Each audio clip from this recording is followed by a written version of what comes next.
Hello, sophomores. This is your counselor, Mr. Brish. Today, we're going to be talking about financial planning and what that means for college. We're going to talk about scholarships and grants and loans and in-state tuition and out-of-state tuition, all that good stuff. Everything you're going to need to know about what to do when applying for colleges. So let's begin.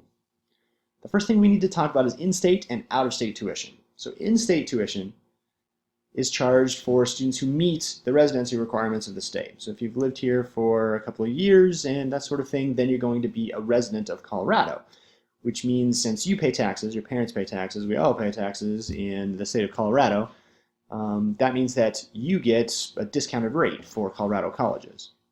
What that also means, though, is that if you go to California or Texas or New York or Florida or any other state, and you're not a resident of that state, it means you have to pay 2 to 5 times more.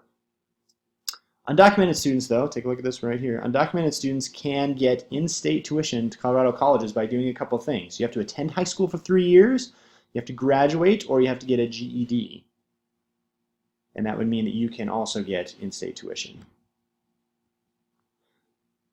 Some of you may be thinking, well, I want to go out of state, or I want to go to a different school in a different state and see new things. And that's completely possible. The idea here, though, is that you start off at a school in-state and then you do an exchange to someplace else. There's the Western Undergraduate Exchange on the slide here. There's all sorts of programs at each college that will allow you to go to a different school for a semester up to a couple of years. At my college that I went to, UNC, Bears, they have a big exchange with the University of Hawaii. So there's a lot of Hawaiian students that come and stay in Colorado, and then there's a bunch of Colorado students that end up going to Hawaii. My roommate, Ryan, he was from Hawaii, and he was here for 3 years, so it can be kind of a longer option if you want to do that. I had a student also who went to Denver University who studied in England at Oxford for a semester, no, 2 semesters. So it's possible even to go out of the country this way. But you have to start at the school in your state first. There are a bunch of cool opportunities to take college classes at the high school level while you're still going to high school. So Pickens Technical College is that we have a partnership with. You can even go to our site over at Pickens if you get into Pickens or if you are, reside close to Pickens. And Pickens Technical College has 40 different programs. They're all hands-on. They've got programs ranging from like nursing and that sort of thing to vet assistant to early childhood education to cosmetology to all sorts of mechanical things if you're interested in fixing cars or motorcycles or diesel engines. They have all sorts of really cool stuff, even computer things there, that you can go and you can be a high school student and a college student at the same time. You would take your Pickens classes in the morning, let's say, and then you would come to APS Online in the afternoons and do a couple of classes with us. You can also do the same thing at the Community College of Aurora with these college classes.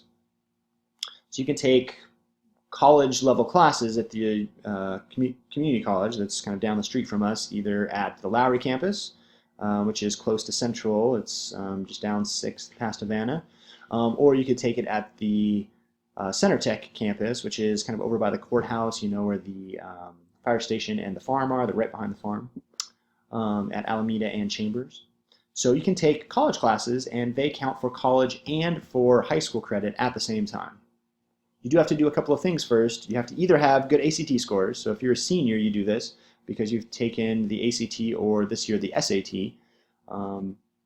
And then you can use those scores to test into the class. Or you take this test called the CCPT, and you can take that as a freshman, although you can only take it once a year. So if you take it as a freshman and you don't get into the classes, you have to wait till you're a sophomore again a year later and then try it again.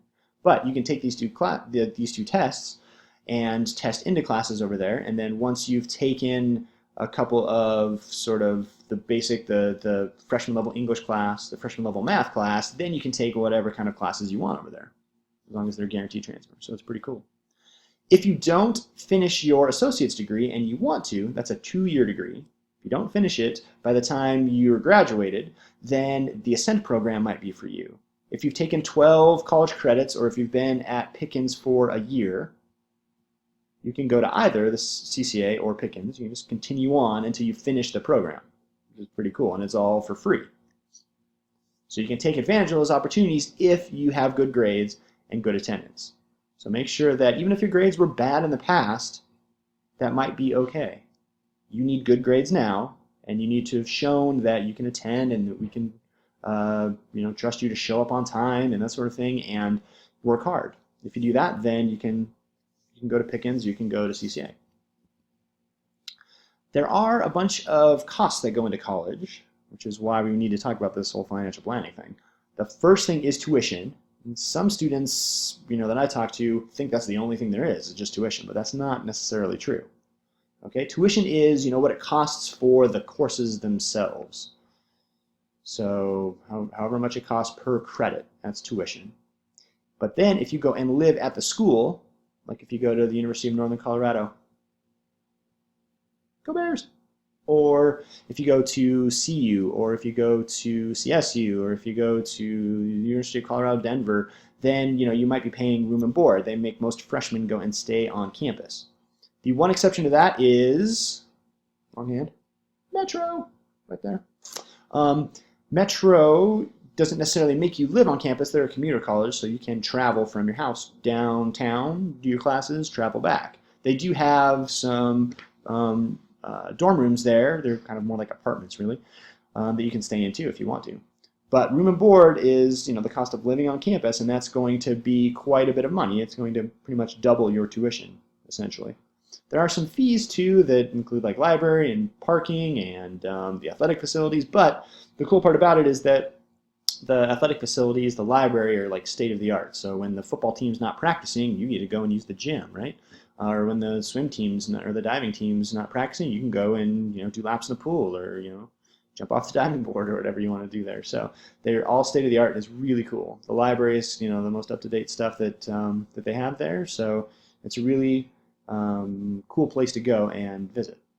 You also have to pay for books. Everybody knows that books are, pretty crazy. Look at the prices here. This was in 2010-11. It's a lot of money. So college is going to cost you a lot of money, especially you're going to think it's a lot of money, even if, I call it a relatively cheap college. You're going to think it's a lot of money, and that's okay. It is going to be a lot of money. But we're going to talk about how to pay for it and all that in a little bit. First, let's talk about the difference between in-state and out-of-state colleges at different levels, okay? So there are career and technical colleges, like Pickens, for instance. They give certificates, okay? And this is the estimated cost for in-state tuition. Pickens is actually a little cheaper than this, so yay Pickens. But if you're an out-of-state student, look at this. It's more than double. If you go to public community college, like the Community College of Aurora, like I was just talking about, they give certificates and they give 2-year degrees called associate degrees. You can get your associates in science, you can get your associate of arts. They cost about $3,500. Look at the out-of-state though. It's almost triple in this case. For 4-year colleges and universities, we're talking about University of Northern Colorado, Metro, CU, CSU, places like that. We're talking about bachelor degrees. They give 4-year degrees.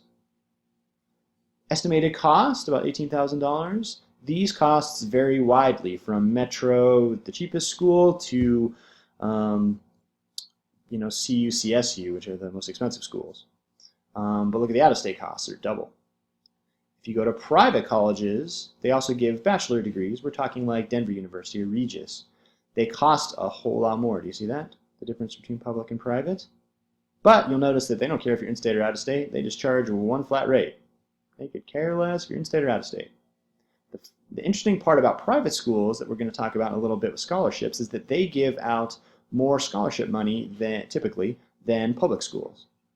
But even if they give you, I don't know, say half of your tuition in scholarship money, you're still paying more than the average public school. Do you see what I mean? So if they give you $20,000 to go to DU and it costs $40,000, it's still going to cost more than it would if you went to University of Northern Colorado and you didn't get any scholarship money. Then there are these proprietary and for-profit colleges. They give certificates, like Pickens does, all the way up to bachelor's degrees, like your public colleges do.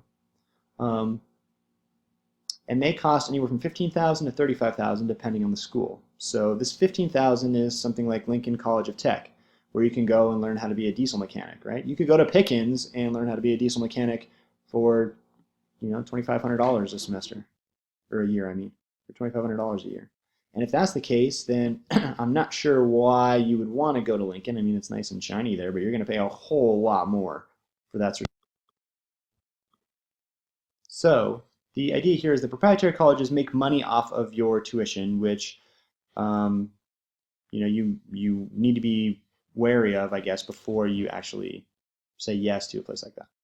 Okay, look, I have a whole slide for that, right? For-profit schools that you see on TV, like ITT Tech and that sort of thing, they promise faster completion, but they do have higher tuition with more debt, and the credits may not transfer to community colleges or other universities. So ITT Tech just got in a whole lot of trouble and just decided to close its doors this last semester because of some of the problems it was having. And the federal government put some pressure on it to sort of shape up, and it decided to just shut down. So that's always a problem too, maybe with the for-profit schools, is that they could just be shut down, and then all those students who were going to ITT Tech last semester, they were just kind of out of luck. Let's talk about financial aid, because there are 4 different types. Well, I guess 3 different types and 1 kind of subtype. One is scholarships, right? You don't need to pay those back, but you're going to need to meet criteria. So when we talk about scholarships specifically, I'll talk more about like the criteria that you're going to need to meet. There are grants that you don't need to pay back. That's just like free money that the government gives you to go to college. Totally awesome. There are work-study programs, which technically are grants too. They can be flexible because they work around your college schedule. So if you get a job and you're in college that's someplace off campus, then they may not work around your college schedule. Work-study programs do that, though. That's why they're really nice. And you get to work on the campus somewhere. So they're pretty good jobs then. And then there are loans. You do need to pay these back, generally speaking, 6 months after graduating. So you'll get 6 months to get a job, settle in, get a house or apartment, get a dog, whatever you want to do before you start your life, and then you're going to get 6 months to start paying them back. You're going to need to file a FAFSA, a free application for federal student aid. We're going to talk about that in a little bit, to be eligible for any of these things. So a FAFSA is really important because you need that to be eligible for any of these things. Plus, if you do a FAFSA, you're more likely to actually apply to college, get into college, and go to college. So let's talk about the FAFSA real quick. The free application for federal student aid. That's how you get all of those loans, grants, scholarships, work-study things. You should never pay to submit the FAFSA. I want to make sure that you see this part right here, right? Never pay. It's totally free. That's the first word in it, right? Free application for federal student aid. Everybody's going to be applying to it who goes to college. And the federal government has a giant pool of money that they're going to be giving out. So if everybody is applying and you have to do the FAFSA anyway, you need to make sure that you do it as soon as possible so that you can get some of that money. If you decide on your college and then you're applying in January, February, then they may have given out all the money already, which would be a shame, especially if you qualify for a whole bunch of money from the federal government. You could be getting a whole lot of things for free, right? So your financial aid award will have all these things in it, and we're going to talk about that more when you get a little older, but I wanted you to make sure that you kind of understood that you're going to be filling out this form with tax information. That's what the FAFSA is all about, and then you will be able to get all of these cool things to go to college here. I'm going to talk a whole lot more about scholarships when you become a junior/senior, but basically you're going to be checking Naviance. There's going to be a scholarship folder in your ICAP folder, like a mini folder inside your ICAP folder. But this is what you need to be thinking about to prepare yourself for these scholarships. Okay? You want to make sure that you have done some community service. You want to make sure your GPA is good, so a good goal would be a 3.0 or better. Always get better. You should shoot for doing well on standardized tests like the ACT and the SAT. You should join athletics or a club or do activities or show that you're a well-rounded student. That's going to help for scholarships as well. If you have a job, that might also put you in the running for some scholarships that go with that company that you're working for. Burger King has one, for instance. Dell has one. There's all sorts of company-based scholarships. And then, if you have a job, it just shows that you are responsible and a student that can handle like working at a job and also school. If you are religious and you are active in your church, that can help too. And then colleges are going to have specific scholarships that once you declare that you're going to go to a college, they'll help you out as well from that particular college. But I wanted to point this out as well. DACA students and students without documentation can still be eligible for in-state tuition, like I said before. There are a bunch of scholarships too that kind of go with the DACA undocumented student population. So just because you are undocumented doesn't necessarily mean you're not going to get any scholarships. There are scholarships out there for undocumented students even. You can estimate how much you're going to spend at different colleges by working with their net price calculator.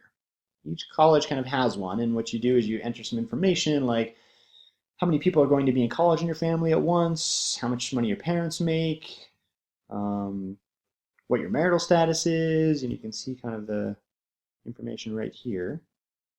So you put that into this calculator for the school and it will spit out the estimated cost of going there, estimated room and board, right?